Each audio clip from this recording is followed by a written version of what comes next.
दोस्तों नमस्कार। आज हम स्टूडेंट के डिमांड पर, स्टूडेंट के रिक्वेस्ट पर एक नए टॉपिक के साथ यहाँ पर आपके सामने प्रस्तुत हुए हैं और उस टॉपिक का नाम है चैप्टर 12 इलेक्ट्रिसिटी। तो यहाँ पर हमारा जो आज का टॉपिक होगा वो चैप्टर 12 दैट इज इलेक्ट्रिसिटी।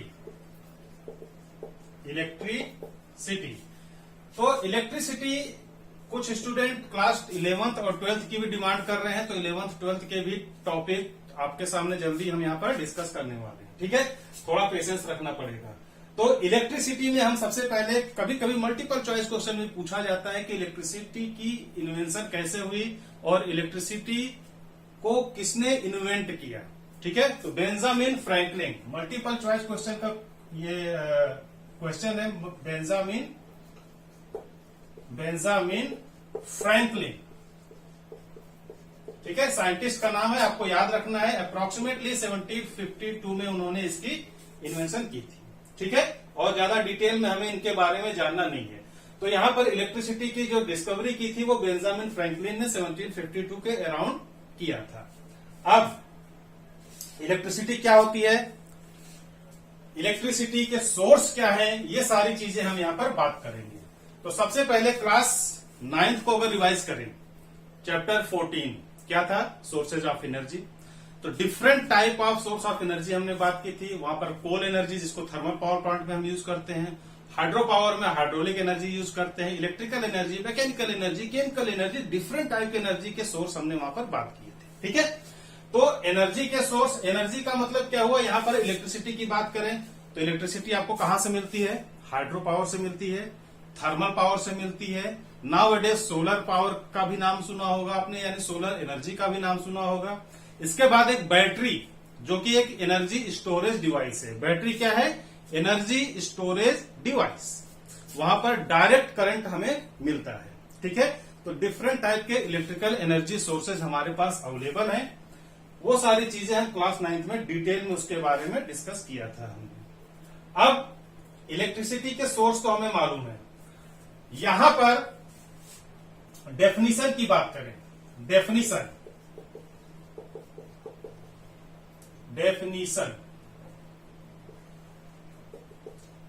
एक होता है रफ डेफिनेशन और एक होता है टेक्निकल डेफिनेशन। रफ डेफिनेशन का मतलब कोई इलिटरेट पर्सन है या किसी लेमैन को आपको इसको एक्सप्लेन करना है कि इलेक्ट्रिसिटी क्या है।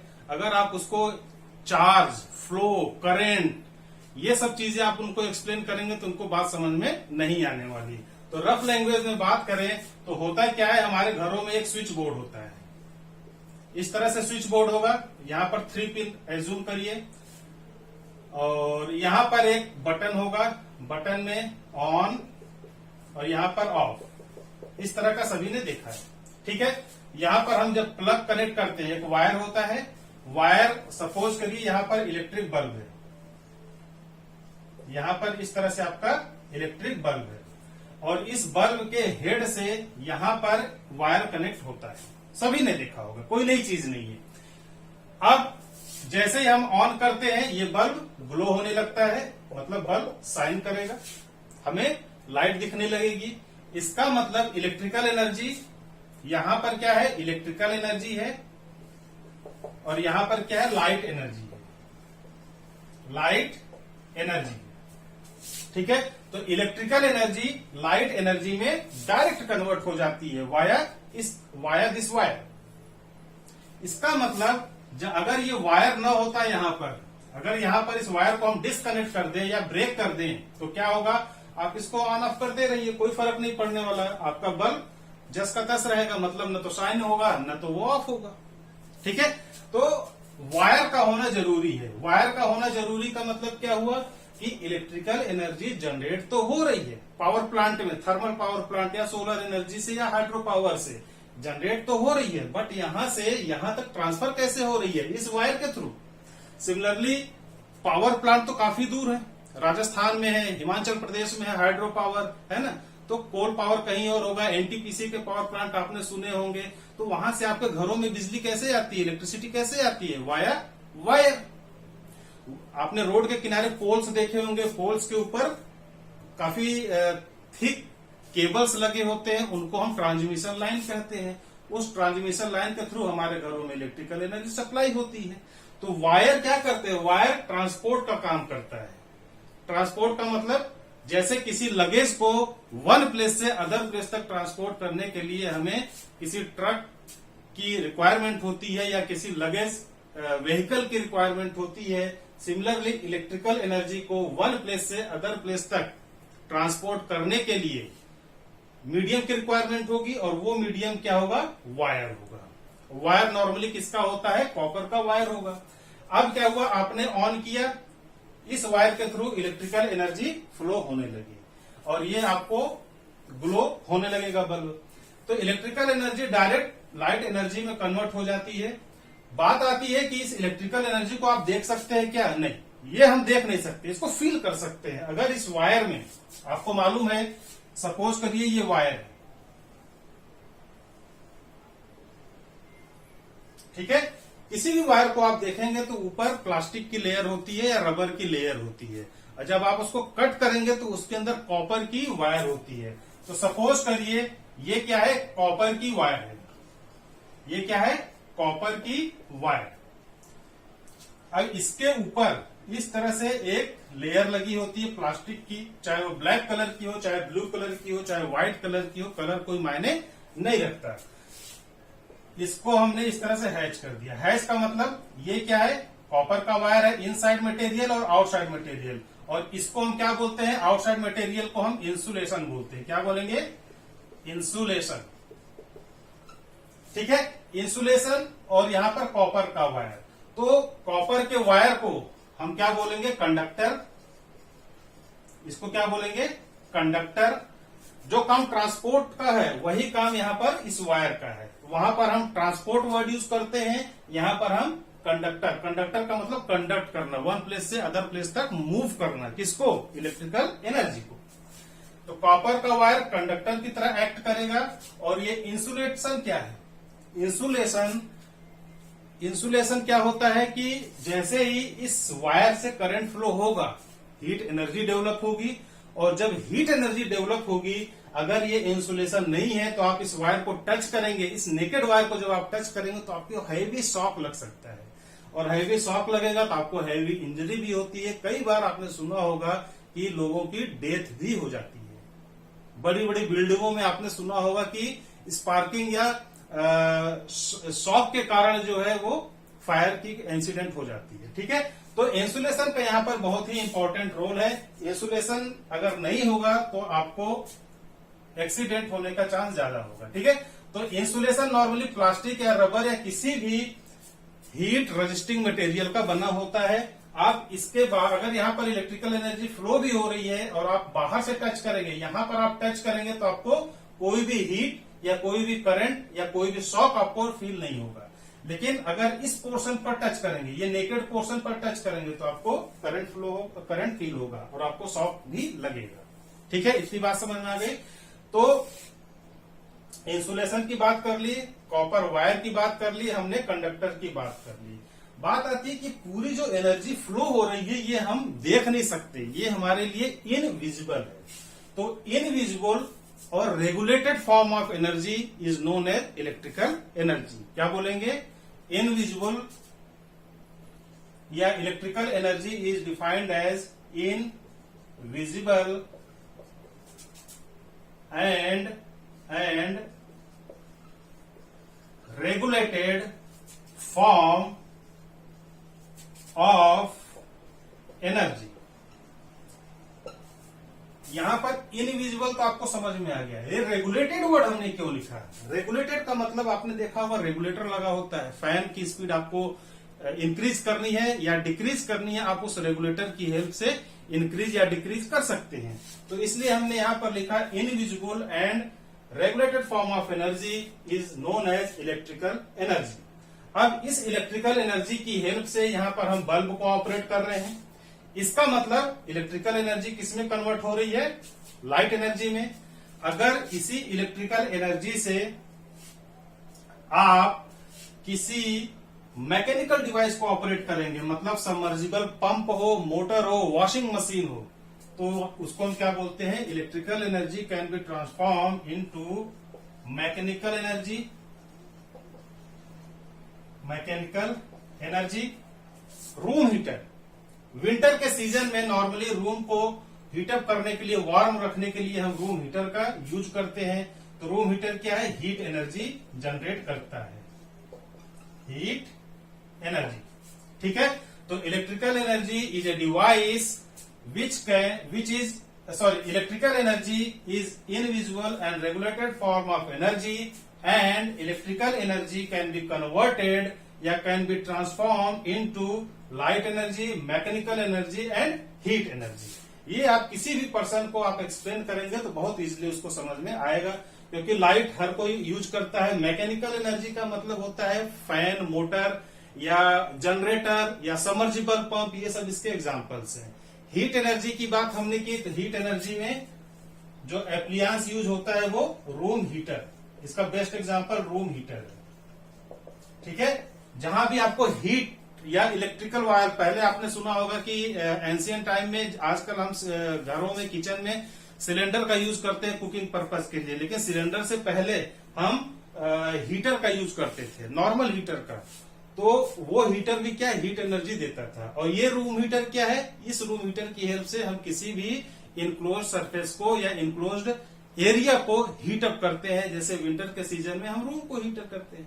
ठीक है, तो रूम हीटर भी सभी ने देखा है। नॉर्मल हीटर जो कुकिंग के लिए यूज होता है वो भी सभी ने देखा है। तो ये सब हीट एनर्जी के सोर्स है। मैकेनिकल एनर्जी, पंप और मोटर, और लाइट एनर्जी सबको मालूम है, जो भी इलेक्ट्रिकल बल्ब है, एलईडी बल्ब है, वो सब लाइट एनर्जी की कैटेगरी में आते हैं। ठीक है, तो रफ डिफिनीशन के बाद अब हम यहाँ पर टेक्निकल यानी साइंटिफिक डेफिनेशन की बात करते हैं। मतलब इलेक्ट्रिकल एनर्जी को साइंटिफिक तरीके से एग्जाम में टेक्निकली आपको कैसे लिखना है, वो डेफिनेशन हम यहाँ पर लिखने की कोशिश करेंगे, और साथ साथ हम उसको एक्सप्लेन भी करेंगे, समझने की भी कोशिश करेंगे कि आखिर ये डेफिनेशन जनरेट कहां से हुई, किस तरह से ये डेफिनेशन बनाई गई है। ठीक है, तो डेफिनेशन में हम यहाँ पर साइंटिफिक डेफिनेशन की बात कर रहे हैं। साइंटिफिक डेफिनेशन है ना। तो साइंटिस्ट ने जो डेफिनेशन दिया उसके according ordered motion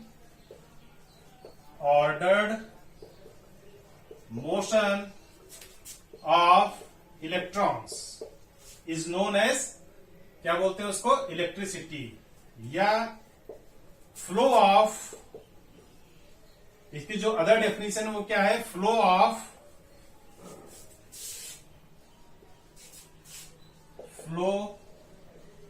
of electrons और charges is known as electricity. ठीक है, अब देखिए यहां पर आप ये सोचते होंगे कि ऑर्डर्ड मोशन क्या होता है और फ्लो क्या होता है। तो सबसे पहले हम फ्लो की बात कर लें, उसके बाद हम चार्ज की बात करेंगे। यहां पर जो डिफरेंट टर्म्स है, फर्स्ट टर्म क्या है, फ्लो, फिर यहां पर इलेक्ट्रॉन्स की हम बात कर रहे हैं, यहां भी इलेक्ट्रॉन्स है, यहां पर चार्ज है। मतलब आपने फ्लो को समझ लिया, इलेक्ट्रॉन और चार्जेस को समझ लिया, तो आपको ये डेफिनेशन लिखने में आसानी रहेगी। तो देखते हैं, यहां पर हमें ये तो मालूम है कि इलेक्ट्रिसिटी जनरेट कहां पर होती है, पावर प्लांट में। डिफरेंट टाइप के पावर प्लांट की हमने बात की, thermal power plant, solar, hydro, nuclear, है ना। जनरेट तो हो गई, लेकिन वो फ्लो कैसे हो रही है, ट्रेवल कैसे हो रही है। आपने स्विच को ऑन किया और वायर के थ्रू वो ट्रेवल करके लाइट को ऑन करती है, ऑफ करती है, फैन को ऑन ऑफ करती है। इसका मतलब जो मोशन है, जो करंट का मोशन है, वो कहां पर हो रहा है, कंडक्टर में हो रहा है। और वो कंडक्टर क्या है, वो कॉपर का वायर है, एल्युमिनियम का वायर है। ठीक है, तो यहां पर कॉपर की वायर की अगर बात करें, ये क्या है, कॉपर का वायर है। एक छोटा सा पीस 1 मीटर, 2 मीटर, 1 सेंटीमीटर का आपने लिया। ठीक है, आपको मालूम है कोई भी मैटर, केमिस्ट्री में भी पढ़ा होगा आपने, कि कोई भी मैटर या कोई भी मटेरियल वो इनफाइनाइट नंबर ऑफ एटम से मिलकर बना होता है, और each atom infinite number of सब एटम से कंसिस्ट ऑफ होता है। मतलब क्या हुआ, अगर इस पेन की बात करें तो ये किस मटेरियल का है, प्लास्टिक का है। इसका मतलब इसमें प्लास्टिक के इनफाइनाइट नंबर ऑफ एटम्स हैं, और ईच एटम में इनफाइनाइट नंबर ऑफ सब एटम्स है। मतलब क्या हुआ, हम एटम की बात करते हैं, उसके बाद हम सब एटम की बात करते हैं, सब एटम्स। ठीक है, एटम्स क्या होता है, सब एटम्स क्या होता है। एटम का मतलब होता है कोई भी पार्टिकल। सपोज करिए स्मॉल पार्टिकल हमने लिया, ये कॉपर का वायर है, ये किसका वायर है, कॉपर। इस कॉपर के वायर में यहां पर इस तरह से कई सारे इनफाइनाइट नंबर ऑफ एटम्स होंगे, ठीक है। किसी स्मॉल एटम को, सपोज करिए इस एटम को हम डिटेल में देखें, इनलार्ज करके इसका इनलार्ज व्यू देखें, जैसे आप मोबाइल में किसी वीडियो को या किसी मूवी को इनलार्ज करके देखते हैं, जूम इन जूम आउट करते हैं, तो वैसे अगर इसको जूम इन करके देखें, इनलार्ज व्यू इसका देखें, तो इस तरह का कुछ एटम दिखेगा और इसमें जो है एक स्मॉल एटम भी दिखेगा, एटम के अंदर भी एटम दिखेगा आपको, ठीक है। इस एटम को और भी इनलार्ज करें, जूम इन करें, तो यहां पर आपको न्यूक्लियस दिखेगा। इसको क्या बोलते हैं, न्यूक्लियस, न्यूक्लियस, ठीक है। तो इस न्यूक्लियस में आपको मालूम है क्या होता है, न्यूट्रॉन होता है और प्रोटॉन होता है, सबको मालूम है। और न्यूट्रॉन, प्रोटॉन और इलेक्ट्रॉन क्या होता है, इस न्यूक्लियस के सराउंडिंग इस तरह से मूव करता रहता है किसी भी डायरेक्शन में। सपोज करिए एंटी क्लॉकवाइज डायरेक्शन में ये मूव कर रहा है, और इसको हम क्या बोलते हैं, इलेक्ट्रॉन्स। तो नॉर्मली N को N01 इस तरह से आपने पढ़ा होगा, प्रोटॉन पर पॉजिटिव आयन होते हैं या पॉजिटिव चार्ज होते हैं। तो कहने का मतलब कोई भी मटेरियल, 3 टाइप ऑफ सब एटम्स, ये क्या है, ये जो लार्ज सर्किल है, ये लार्ज सर्किल एटम्स के लिए है, ठीक है। तो सिंगल एटम में एक न्यूक्लियस होता है और एक इलेक्ट्रॉन होता है। न्यूक्लियस में न्यूट्रॉन और प्रोटॉन का कॉम्बिनेशन होता है और इलेक्ट्रॉन इसके सराउंडिंग मूव करता रहता है। तो यहां पर मूविंग पार्टिकल क्या हुआ, मूविंग पार्टिकल ये इलेक्ट्रॉन हुआ, मूविंग पार्टिकल ये इलेक्ट्रॉन हुआ, और न्यूट्रॉन प्रोटॉन इस सेंटर पे है। यहां पर न्यूट्रॉन और प्रोटॉन कंसिस्ट ऑफ होते हैं। और आपको ये भी मालूम है कि न्यूक्लियर पर हमने 0 चार्ज इसलिए लिखा है क्योंकि न्यूट्रॉन किसी भी रिएक्शन में पार्टिसिपेट नहीं करता, ठीक है। तो पार्टिसिपेट कौन कौन कर रहा है, प्रोटॉन तो फिक्स है, प्रोटॉन की पोजीशन फिक्स होती है इस न्यूक्लियस में।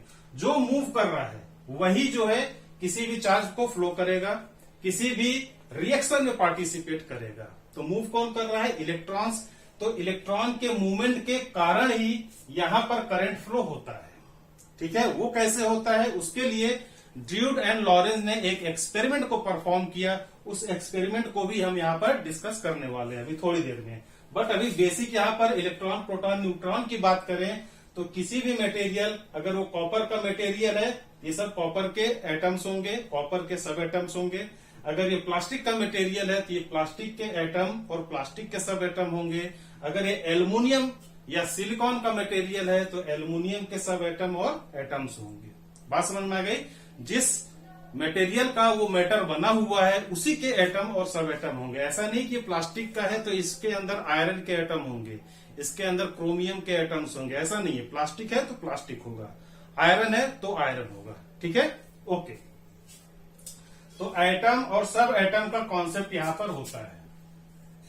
अब देखिए, हमने बात की कि न्यूट्रॉन किसी भी रिएक्शन में पार्टिसिपेट नहीं करता, प्रोटॉन की पोजीशन फिक्स होती है।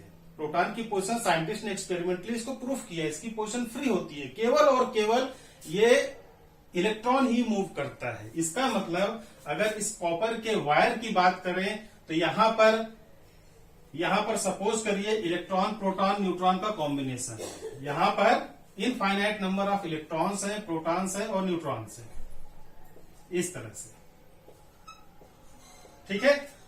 हम यहां पर न्यूट्रॉन की बात नहीं करेंगे क्योंकि न्यूट्रॉन का यहां पर कोई रोल नहीं होने वाला। जब मूवमेंट ही नहीं है तो रोल भी नहीं होगा।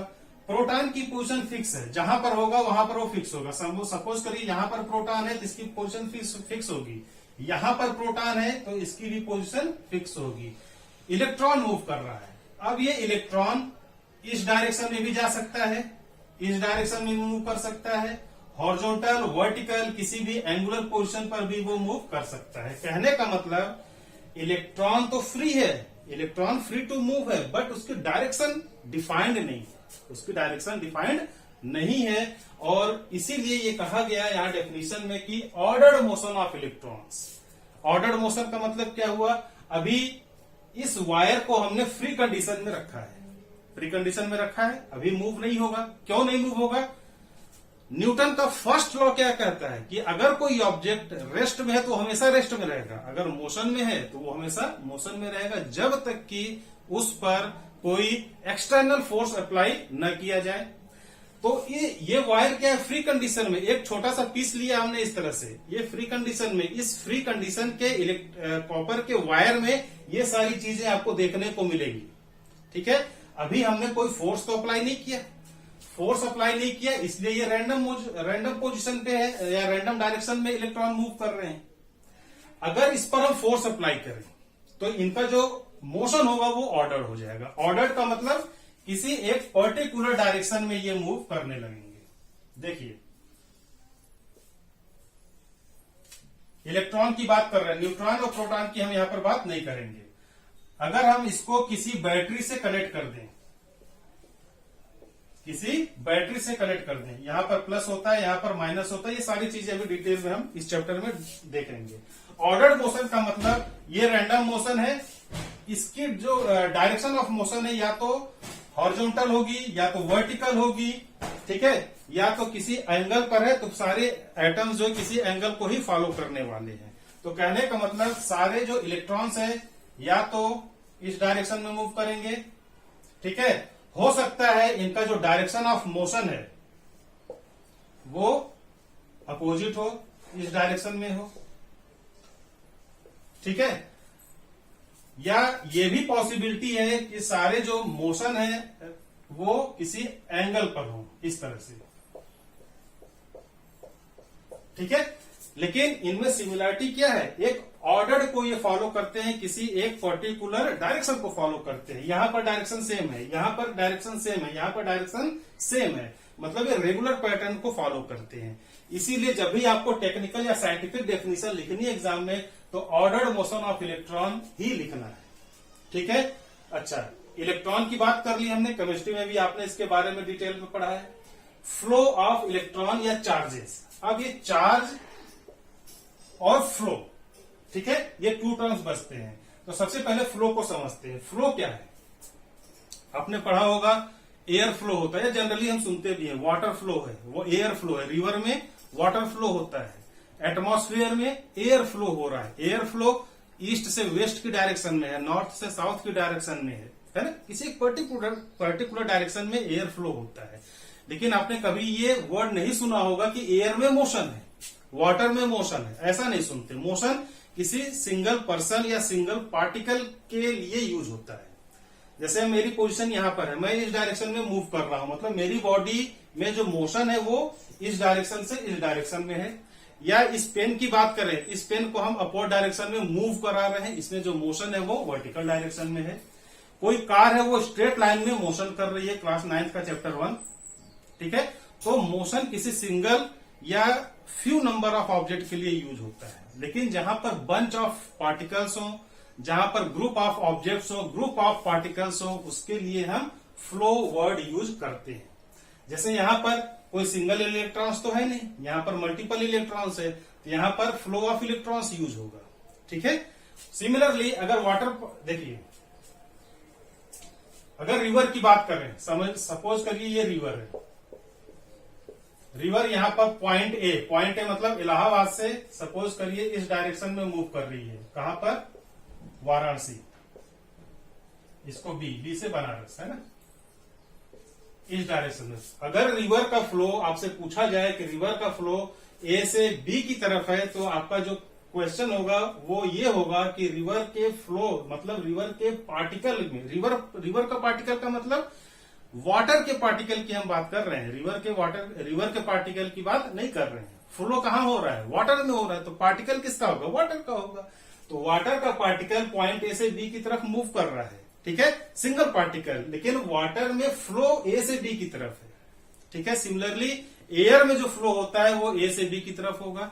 तो यहां पर infinite number of water particles हैं, इसलिए हम इसको क्या बोलते हैं, वाटर फ्लो या फ्लो ऑफ वाटर,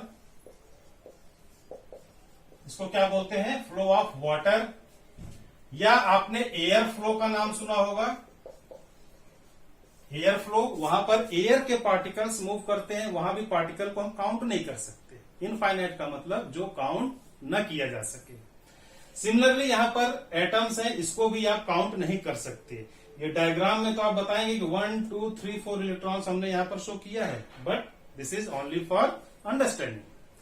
ये पेन है, पेन में कितने नंबर ऑफ प्लास्टिक के पार्टिकल्स हैं आप इसको काउंट नहीं कर सकते। ठीक है, तो जहां पर इनफाइनाइट नंबर ऑफ पार्टिकल्स या इनफाइनाइट नंबर ऑफ ऑब्जेक्ट में मोशन होगा किसी पर्टिकुलर डायरेक्शन में, उसको हम बोलते हैं फ्लो।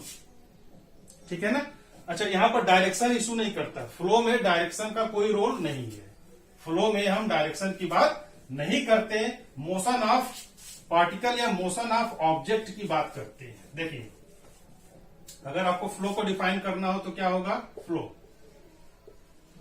फ्लो क्या होता है? Movement of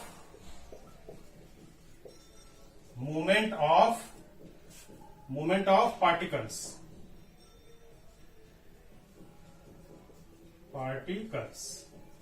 movement of particles is known as flow. Similarly इसी चैप्टर में करंट को भी हमें स्टडी करना है। करंट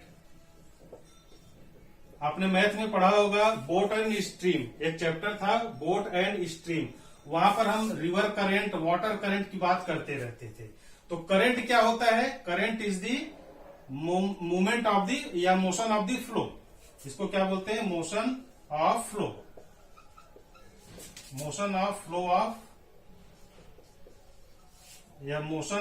फ्लो ऑफ पार्टिकल्स, या इसको हम मोशन वर्ड यूज न करके डायरेक्ट, मोशन का मतलब मूवमेंट है ना, इसको डायरेक्ट हम लिखेंगे flow of particles in a particular direction. ठीक है, ये डिफरेंस है दोनों में। अगर फ्लो आपसे पूछा जाए, यहां पर मूवमेंट ऑफ पार्टिकल्स होगा, और करंट क्या होता है? Flow of particles in a particular direction.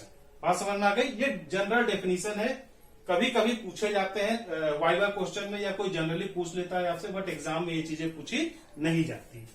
Okay, यहाँ पर फ्लो की हमने बात कर ली, करंट की बात कर ली, और साइंटिफिक डेफिनेशन की भी हमने यहाँ पर बात कर ली। अब यहाँ पर बात आती है चार्ज की। यहाँ पर चार्ज पार्टिकल्स की बात आती है। तो चार्ज वर्ड यहाँ पर कोई नया वर्ड नहीं है, आप सभी डेली लाइफ में इसको बार बार यूज करते हैं, और कई बार सुना भी होगा। फॉर एग्जाम्पल, बार बार हम कहते हैं कि मोबाइल चार्ज करना है, या मोबाइल डिस्चार्ज हो गई है, उसको चार्ज पे लगाना है। इसका मतलब क्या हुआ? मोबाइल के चार्ज और डिस्चार्ज का मतलब क्या हुआ? अगर ये चीजें हमें समझ में आ गई तो यहाँ पर चार्ज की मीनिंग भी हमें समझ में आ जाएगी। देखिए, चार्ज क्या होता है?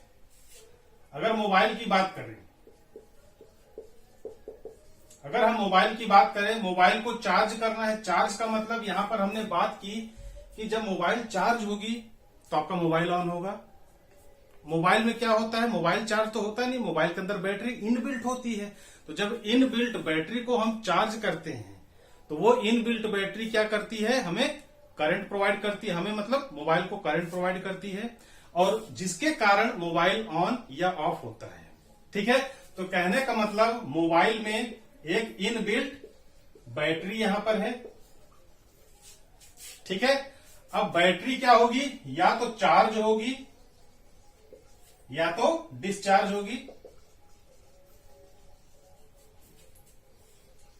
चार्ज का मतलब वहां पर फ्लो ऑफ इलेक्ट्रॉन्स है, फ्लो ऑफ इलेक्ट्रॉन्स है वहां पर, या फ्लो ऑफ करंट है, या फ्लो ऑफ चार्ज पार्टिकल्स है। ठीक है, और डिस्चार्ज का मतलब यहां पर no flow of any current या एनी चार्ज पार्टिकल्स।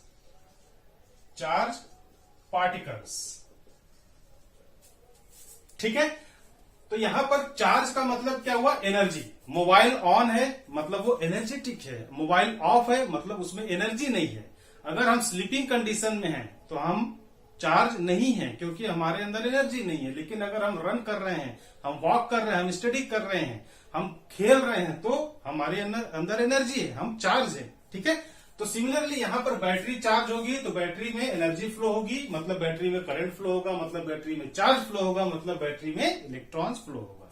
चार्ज कुछ नहीं है। जैसे न्यूट्रॉन प्रोटॉन की बात करें तो प्रोटॉन में पॉजिटिव आपने सुना है, न्यूट्रॉन में 0 होता है, ठीक है, और इलेक्ट्रॉन्स में क्या होता है, नेगेटिव चार्ज होता है। तो इलेक्ट्रॉन, प्रोटॉन एंड न्यूट्रॉन ये तो सब एटम्स हैं, इलेक्ट्रॉन, प्रोटॉन एंड न्यूट्रॉन ये सब एटम्स हैं, लेकिन ये पॉजिटिव, नेगेटिव एंड 0 ये क्या है, this is the charge, this is the charge. अगर पॉजिटिव चार्ज है, जैसे अगर सोडियम क्लोराइड का एग्जांपल लें केमिस्ट्री में, तो सोडियम में क्या होता है, Na प्लस Cl माइनस, ठीक है। इसका मतलब Na plus Cl minus, Na plus का मतलब प्लस यहां पर है, मतलब वो इलेक्ट्रॉन दे रहा है, ठीक है, इलेक्ट्रॉन दे रहा है, और यहां पर ये क्या है, इलेक्ट्रॉन गेन कर रहा है। तो जो गेन करता है वहां पर माइनस चार्ज होता है, और जो डोनेट करता है वहां पर पॉजिटिव चार्ज होता है। इसी को चार्ज बोलते हैं या इसी को आयन बोलते हैं, ठीक है। ये कुछ नहीं है, सोडियम को हमने प्लस से रिप्रेजेंट किया और क्लोरीन को हमने नेगेटिव चार्ज से डिनोट किया। इसका मतलब सिर्फ और सिर्फ इलेक्ट्रॉन का लेन देन वहां पर हम बात कर रहे हैं, इलेक्ट्रॉन के ट्रांसफॉर्मेशन की हम बात कर रहे हैं। इलेक्ट्रॉन अगर गेन करेगा तो वो नेगेटिव चार्ज होगा, इलेक्ट्रॉन अगर डोनेट करता है तो वो पॉजिटिव चार्ज होता है। तो चार्ज मतलब दिस पार्टिकल, ठीक है।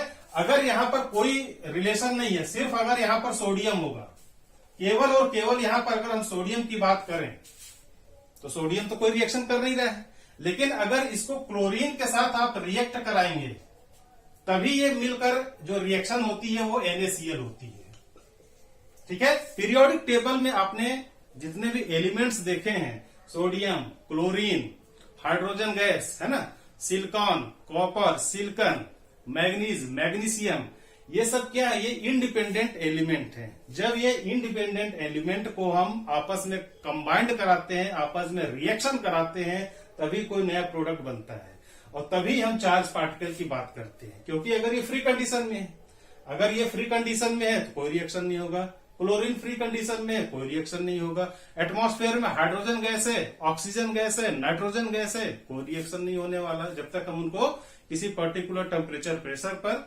रिएक्ट न कराएं, ठीक है ना। ओके, तो यहां पर चार्ज पार्टिकल का मतलब सिर्फ और सिर्फ मोशन ऑफ पार्टिकल से है, मोशन ऑफ इलेक्ट्रॉन, प्रोटॉन और न्यूट्रॉन से है।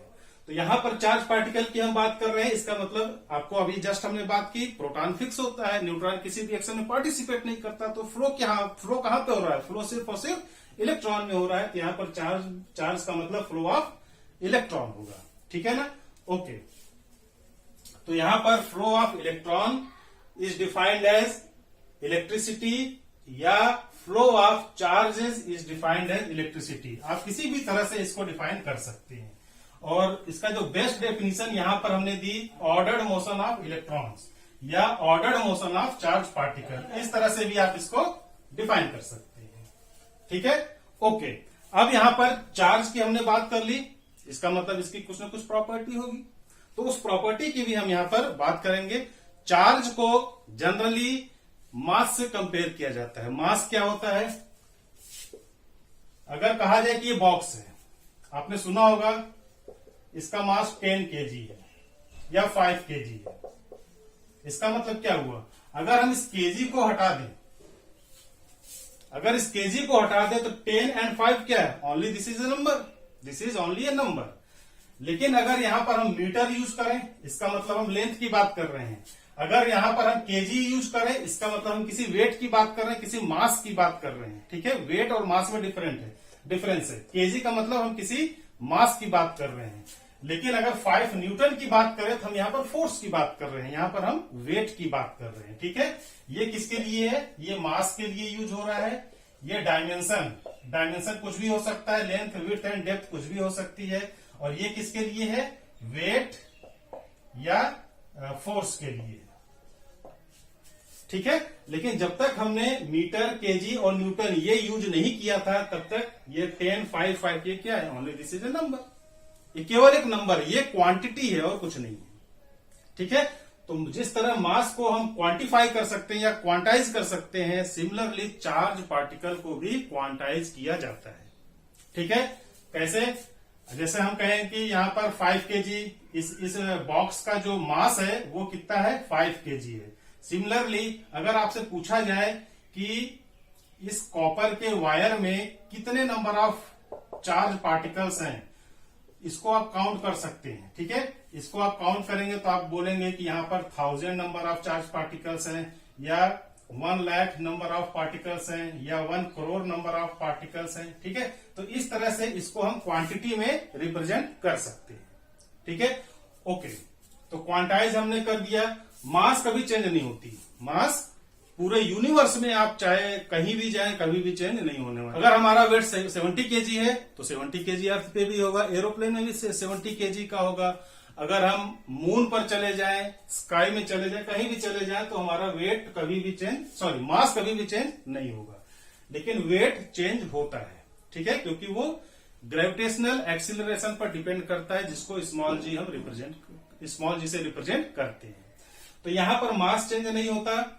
सिमिलरली यहां पर इसकी क्वांटिटी भी कभी चेंज नहीं होती। अगर सपोज करिए इस कॉपर के वायर की जो लेंथ है यहां से यहां तक, इसकी लेंथ 1 मीटर है, और इसका डाया जो है, इसका डाया आप एज्यूम करिए ये 5 मिलीमीटर है।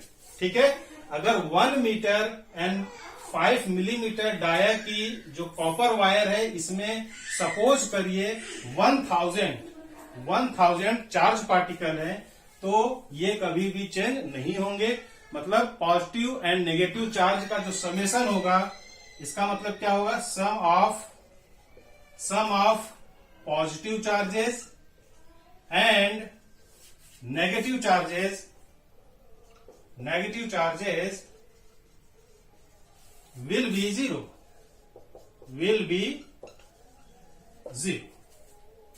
ठीक है, यहां पर हम चार्जेस की यानी इलेक्ट्रिकल चार्जेस की कुछ प्रॉपर्टीज की बात करते हैं। ठीक है, फिजिकल प्रॉपर्टी की हम बात करेंगे। प्रॉपर्टी से पहले हम इसको डिफाइन भी करेंगे। एग्जाम में अगर आपसे पूछा जाए कि इलेक्ट्रिकल चार्ज, तो आपने समझ लिया, पूरे उसके कॉन्सेप्ट को समझ लिया, लेकिन एग्जाम में तो आपको डेफिनेशन लिखनी है ना। तो चार्ज पार्टिकल की डेफिनेशन आप कैसे लिखेंगे एग्जाम में, उस डेफिनेशन को भी हम यहाँ पर देखते हैं कैसे हमें लिखना है। डायग्राम आपको इसी तरह बनाना, ज्यादा से ज्यादा फिजिक्स में आपको डायग्राम, फॉर्मूले, न्यूमेरिकल एग्जाम्पल, इनको इंक्लूड करना है ताकि आपका जो आंसर हो वो इफेक्टिव हो। देखिए, तो सबसे पहले हम यहां पर इसको डिफाइन करते हैं चार्ज पार्टिकल्स को। चार्ज या सिंपली इसको हम चार्ज पार्टिकल्स भी कह सकते हैं। तो क्या होगा, देखिए, electrical charge is defined as electrical charge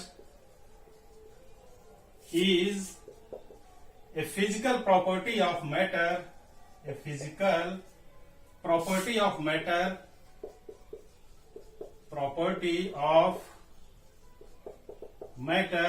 due to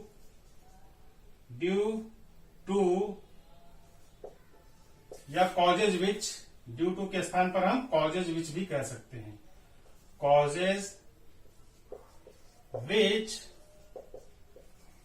it का मतलब मैटर की बात कर रहे हैं। ठीक है, property of a matter, causes which it experiences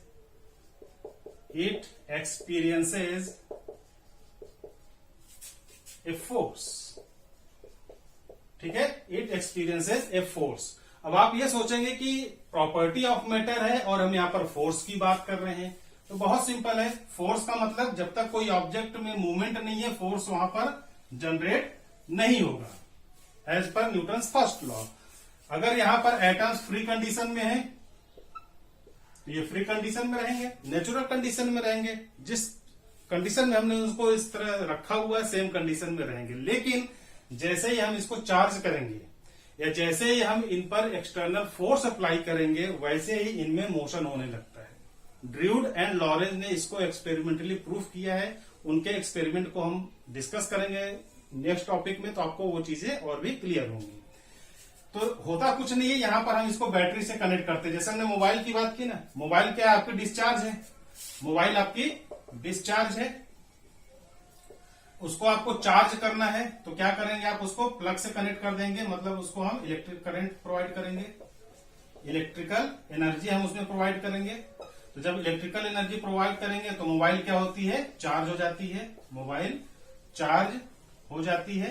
तो मोबाइल चार्ज हो गई, इसका मतलब वहां पर इलेक्ट्रॉन का फोर्स इलेक्ट्रॉन का फ्लो होने लगा। इलेक्ट्रॉन का फ्लो कैसे हो रहा है? इस इलेक्ट्रिकल एनर्जी के कारण हो रहा है। ठीक है, मोबाइल चार्ज का मतलब flow of electrons, flow of electrons. और ये फ्लो ऑफ इलेक्ट्रॉन्स क्यों है? Due to this electrical energy, electrical energy. अब जरूरी नहीं कि इलेक्ट्रिकल एनर्जी आपके घरों में जो स्विच बोर्ड बने हुए वहां से आए। आपने पावर बैंक देखा है? पावर बैंक क्या है? एनर्जी स्टोरेज डिवाइस है। आपको ट्रेन में मान लीजिए आपकी मोबाइल डिस्चार्ज हो गई, या आप एरोप्लेन में बैठे वहां डिस्चार्ज हो गई, आपको चार्ज करना है तो आपने पावर बैंक से अपने मोबाइल को कनेक्ट किया और वहां पर आपको आपकी मोबाइल चार्ज हो जाती है। तो यहां पर इलेक्ट्रिकल एनर्जी चाहिए, चाहे जहां से चाहिए। ठीक है, तो इलेक्ट्रिकल एनर्जी है, मोबाइल चार्ज हो गई। मोबाइल चार्ज का मतलब फ्लो ऑफ इलेक्ट्रॉन हो गया। फ्लो ऑफ इलेक्ट्रॉन पर क्यों हुआ? Due to the electrical energy. अब देखिए यहां पर फ्लो ऑफ इलेक्ट्रॉन की बात किया और ये कहां से आया? इलेक्ट्रिकल एनर्जी से। इसका मतलब फ्लो तभी हुआ, फ्लो का मतलब मूवमेंट। यहां पर जो मूवमेंट हो रहा है इसकी हम बात कर रहे हैं। ठीक है, ये मूवमेंट किसके कारण हुआ? इस इलेक्ट्रिकल एनर्जी के कारण हुआ। इस इलेक्ट्रिकल एनर्जी के कारण इस मोबाइल की बैटरी में जो चार्ज पार्टिकल्स है वो मूव करने लगे। अभी तक इसमें मूवमेंट नहीं था, लेकिन जैसे ही हमने इनको इलेक्ट्रिकल एनर्जी से पावर सप्लाई की, एनर्जेटिक किया उनको, तो यहाँ पर फ्लो होने लगा और इसी को हम यहाँ पर बोलते हैं कि मोबाइल हमारी चार्ज हो गई। और ये जब मूवमेंट हुआ इसका मतलब इस पर कोई फोर्स आया होगा। कोई चीज रेस्ट में है, अगर कोई चीज रेस्ट में है, मान लीजिए ये पेन रेस्ट में है इस तरह से, तो ये रेस्ट में ही है। अगर हम इस पर एक्सटर्नल फोर्स अप्लाई करेंगे इस तरह से, इसमें मूवमेंट होने लगा, तो मूवमेंट होने के लिए एक्सटर्नल फोर्स चाहिए। एक्सटर्नल फोर्स यहाँ पर इलेक्ट्रिकल एनर्जी दे रही है, इलेक्ट्रिकल एनर्जी इसको फोर्स अप्लाई कर रही है और ये चार्ज वन प्लेस से अदर प्लेस तक मूव हो रहा है। ठीक है, ओके। तो इसीलिए हमने यहाँ पर एक्सपीरियंस ए फोर्स, एक्सपीरियंस का मतलब इस पर फोर्स लग रहा है। ठीक है ना, ओके। तो इस तरह अगर आपसे पूछा जाए चार्ज पार्टिकल के डेफिनेशन क्या है, तो इस तरह आपको इसको डिफाइन करना है। अब देखिए डेफिनेशन हमने देख लिया, अब फिजिकल प्रॉपर्टी की बात करते हैं। प्रॉपर्टी ऑफ इलेक्ट्रिकल चार्ज या चार्ज पार्टिकल्स, इलेक्ट्रिकल चार्ज। तो प्रॉपर्टी ऑफ चार्ज पार्टिकल्स को समझने से पहले एक एक्सपेरिमेंट यहां पर परफॉर्म करना पड़ता है। नॉर्मली आप इसको अपने घर पर भी परफॉर्म कर सकते हैं, करना कुछ नहीं है। एक स्मॉल पेपर के पीस लेने हैं, छोटे छोटे पार्टिकल्स लेने, ठीक है, पेपर के इस तरह से। किसी प्लेन पेपर में या किसी प्लेन कार्डबोर्ड पे आप उसको रखेंगे, इस तरह यहां पर रखना है। और किसी कॉम्ब को, ठीक है, ये कॉम्ब है, इस कॉम्ब को आप ऐसे रब करेंगे और स्मॉल पेपर के पीस को इस तरह से करेंगे तो ये पेपर के पीस इस कॉम्ब की तरफ अट्रैक्ट होते हैं। मतलब क्या हुआ, ये टेबल है या पेपर है, यहाँ पर स्मॉल पेपर के पीस हमने लिए, पेपर पीस। यहां पर हमने एक कॉम्ब लिया इस तरह से। कॉम्ब नॉर्मली सब यूज करते होंगे, सबको मालूम है। तो अभी क्या है, जब कॉम्ब और पेपर के पीस ये दोनों रेस्ट की कंडीशन में है, तो यहां पर कोई एनर्जी नहीं है, यहां पर कोई मोशन आपको नहीं दिखने वाला है। दोनों के बीच में मोशन, कोई रिलेटिव मोशन यहां पर नहीं होगा। लेकिन जैसे इस कॉम्ब को आप अपने हेड पर इस तरह रब करेंगे, उसके बाद इस पेपर के पीस के पास इसको ले आएंगे, तो आप देखेंगे कि जो स्मॉल पेपर के पीस है वो अपवर्ड डायरेक्शन में कॉम्ब की तरफ मूव करने लगते हैं। इसका मतलब क्या हुआ, ये कॉम्ब किसका बना हुआ है, प्लास्टिक का बना हुआ है, और ये पेपर का पीस वुडन मटेरियल का बना हुआ है। दोनों डिफरेंट चार्जेज हैं। यहाँ पर प्लास्टिक के पार्टिकल्स हैं, यहाँ पर वुडन पीस के पार्टिकल्स हैं। इसका मतलब यहाँ पर प्लास्टिक के चार्ज पार्टिकल होंगे, यहाँ पर वुडन पीस के चार्ज पार्टिकल होंगे। तो डिफरेंट चार्ज पार्टिकल है, तो यहाँ पर अट्रैक्शन होता है। और इसका जस्ट अपोजिट, अगर सेम चार्ज पार्टिकल होंगे तो वहां पर अट्रैक्शन नहीं होगा, वहां पर क्या होगा, रिपल्सन होगा। तो फर्स्ट प्रॉपर्टी क्या है, अगर सेम चार्ज पार्टिकल है, मतलब वहां पर पॉजिटिव या नेगेटिव चार्ज पार्टिकल्स है, तो यहां पर रिपल्सन आपको देखने को मिलेगा। सेकेंड, अगर यहां पर नेगेटिव और पॉजिटिव चार्ज पार्टिकल है, मतलब नेगेटिव पॉजिटिव का मतलब यहां पर प्लास्टिक का है या वुडन पीस पेपर आप लेंगे तो आपको वहां पर रिपल्सन दिखेगा, सॉरी अट्रैक्शन दिखेगा, वहां पर रिपल्सन दिखेगा। सेम है तो रिपल्सन, अपोजिट है तो अट्रैक्शन। यहां पर पॉजिटिव है, यहां पर नेगेटिव है, तो आपको वहां पर अट्रैक्शन फोर्स दिखेगा, अट्रैक्शन फोर्स देखने को मिलेगा। थर्ड पॉइंट क्या है, चार्ज पार्टिकल्स को हम क्वांटाइज करते हैं, मतलब charge particle can be quantize, electrical charges can be quantize, electrical charges can be quantize, मतलब उसको क्वांटिटी में रिप्रेजेंट कर सकते हैं, कैन बी क्वांटाइज। ठीक है, क्वांटाइज का मतलब क्या हुआ, एक फार्मूला साइंटिस्ट ने दिया Q equal to N E, ये फार्मूला आपको मल्टीपल चॉइस क्वेश्चन में यूज करना है, इसके बेस पर एमसीक्यू पूछे जाते हैं। यहां पर Q क्या होगा, Q is the charge, Q is the charge, और इसकी जो यूनिट होती है, इसकी जो यूनिट होती है वो क्या होती है, कूलॉम।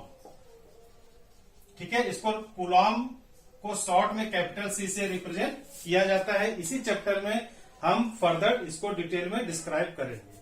तो होता क्या है, कूलॉम क्या है, कूलॉम साइंटिस्ट का नाम है जिन्होंने चार्ज पार्टिकल के इस प्रॉपर्टी की खोज की थी, डिस्कवरी की थी। उनके ऑनर में इसकी यूनिट जो है कूलॉम रखा गया है। जैसे फोर्स की यूनिट न्यूटन में रखते हैं, क्योंकि न्यूटन ने, सर आइजैक न्यूटन ने उसकी डिस्कवरी की थी।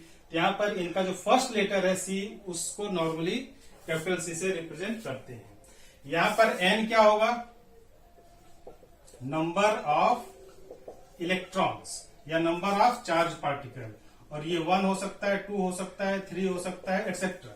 ठीक है, और यहाँ पर E क्या है, E क्या होता है, E की value 1.6 into 10 to the power minus 19 coulomb होता है। ठीक है, ये E क्या होता है, नंबर ऑफ इलेक्ट्रॉन्स।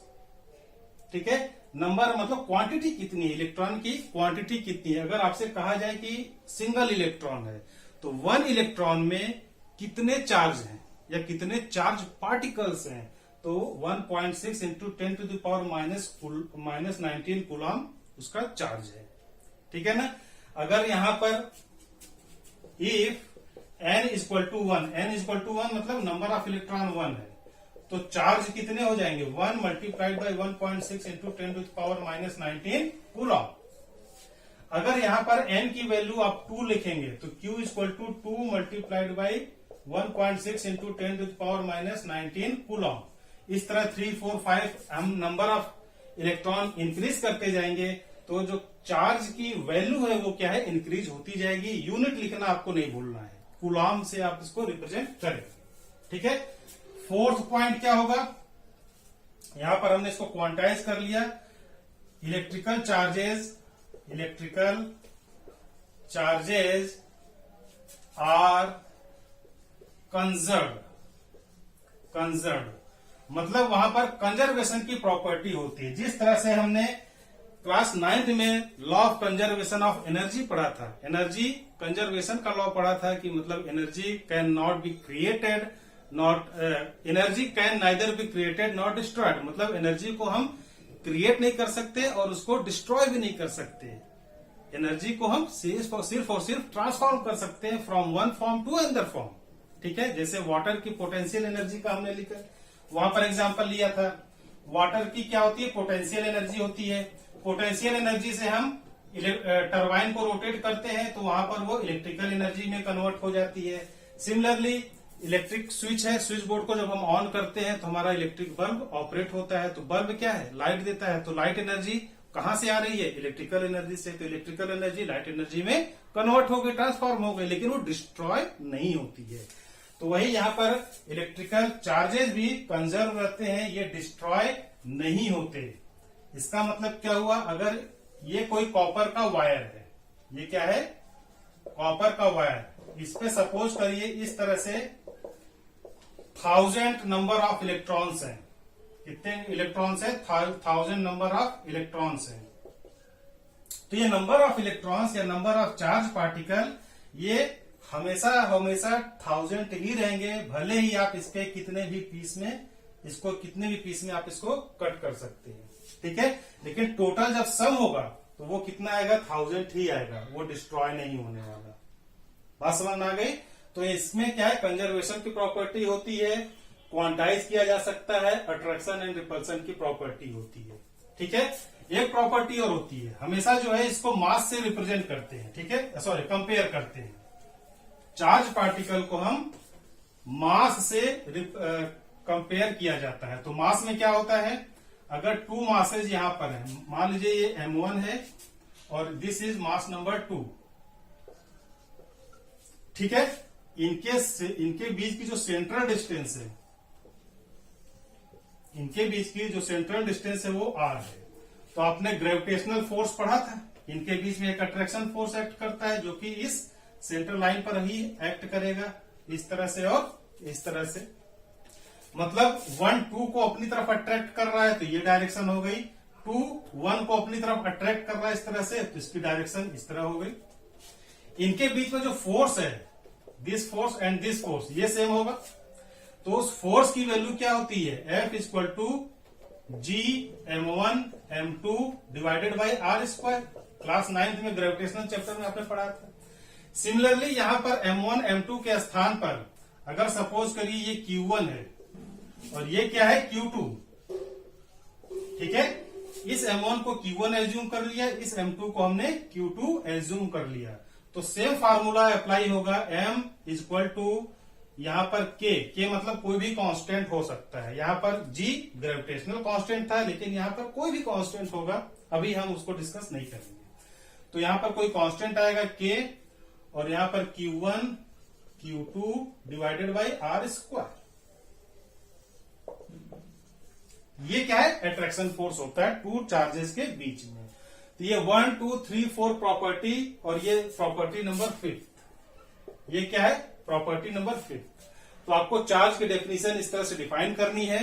उसके बाद आपको चार्ज की प्रॉपर्टी 1 2 3 4 5 प्रॉपर्टी भी आपको एग्जाम में लिखना है। अब इसके बाद जो हमारा नेक्स्ट टॉपिक होगा, वो जो हमने डेफिनेशन इलेक्ट्रिसिटी की बात की थी, ऑर्डर्ड मोशन ऑफ इलेक्ट्रॉन्स।